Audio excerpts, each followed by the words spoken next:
How to get cinematic gimbal shots from a 2-year-old iPhone and bits and bobs that are lying around your house. First of all, we need to jump into your camera settings to change a few things.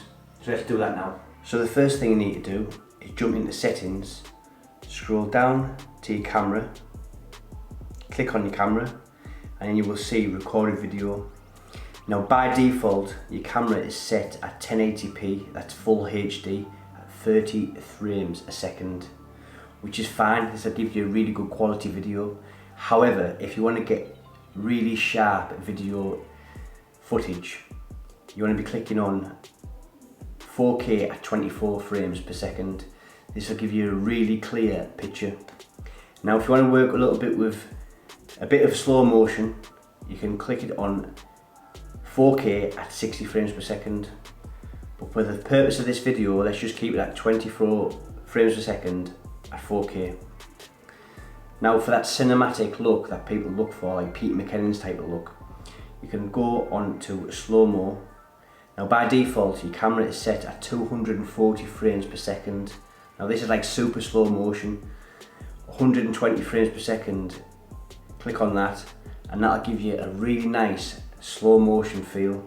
Now that's out of the way, let me show you a couple of little hacks that can give you that smooth, silky, gimbal-like motion with some fishing line and a couple of elastic bands.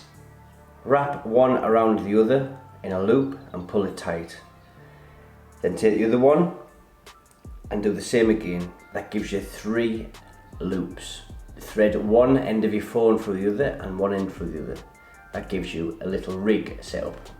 So going to our little rig that we've got set up, make sure that the camera is at the bottom. I know it sounds a bit weird, but that's the way it should be, otherwise your footage may appear upside down. Get your fishing line or string and it should look a little bit like this.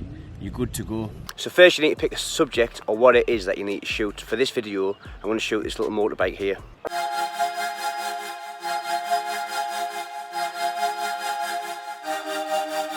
So I'm quite confident I've got the shot that I want.